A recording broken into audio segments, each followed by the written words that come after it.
Pastor Dana, well, I know our time is running so fast. It's running out. But you have to share with us the latest dreams that God has given you. What else has God revealed to you in these dreams that you've been receiving? And what do we do as the church? How do we respond to what you saw, and how do we prepare?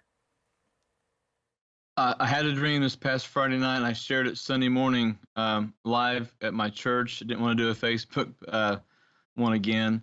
But I had a dream that followed the same pattern of the months, and I saw the calendar turn to September, and a hand reached up and grabbed the month of September and pulled it off of the page, and then it laid it down in front of an altar. And we have a secret place in our church that we built about 7, 8 years ago.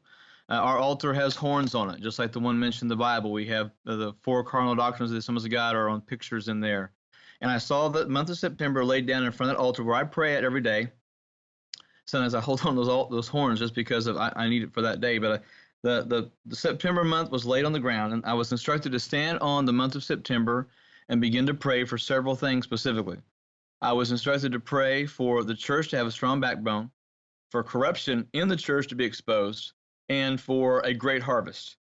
And so I stand on the calendar, and I begin to pray for those things. And as I'm praying, I hear a voice that says, "You're not enough. We need more people praying, so ask for more help." So as I'm standing on the calendar, I'm calling out, pastors, people, believers, whoever you are, we need to pray for the church to have a strong backbone, for corruption to be exposed, and for a great harvest. And suddenly the calendar below me just begins to get larger exponentially. And it reminded me of I've been to Europe a couple of times, and they have plazas and courtyard areas where they have like the large life-size chess pieces.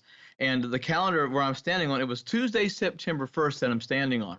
And it just gets exponentially bigger. And finally, I see the calendar. It looks like the size of a football field.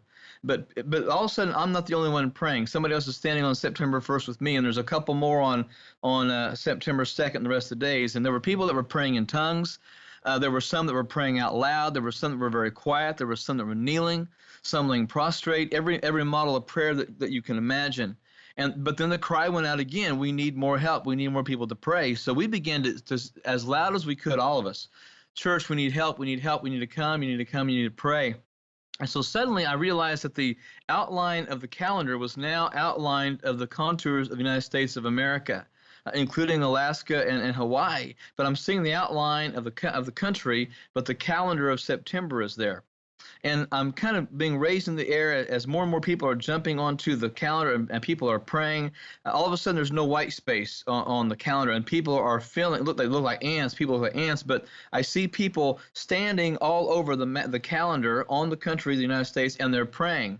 They're praying for the church to have a strong backbone, for corruption to be exposed, and for great harvest. And then I see a finger appear, and I see the word, and it writes, A Solemn, in front of September, and then assembly afterwards. So I'm looking at the word a solemn September assembly, which is a clear call to pray for that month. And the numbers of people just keep growing and growing and growing, and the contour of the U.S. is still there. And then suddenly I see fires. Fires are starting around the edges of America. There's fires starting inside. And some of the fires are the fires of revival that are starting all over the country, but I also see fires of opposition and persecution. And then I see storm clouds all over the country, even while we're praying. There's rains, there's storms. And I can see in the heavens this demonic warfare with the angels of God. And you can hear the sabers rattling, and you can hear the fights. You can hear the grunts and the groans of the battle. I mean, it was a fight. And the people that were praying, the fires of revival were coming, but the fires of opposition were also coming to the body of Christ. And I saw warfare. I saw the weariness of the saints. Believers were holding each other up and standing together without any division, and they were fighting together in prayer. And the battle was severe. It was intense. It was brutal. I mean, there were people bleeding and wounded, bruised, and exhausted from all the praying. And as I said, the heavens were alive as well with that. But when suddenly the heavens kind of opened and the storms kind of broke, and my mind and my attention was turned to the end of the month of September, where there was a whole lot of people still praying on that day. And the heavens opened. And I saw the Lord, and he was standing there with angels. And he said very clearly, arise, my bride, and prepare to pray. Arise, my bride, and prepare for battle. And lastly, he said, arise, my bride, and prepare to see my face. For I'm coming soon, and my reward is with me.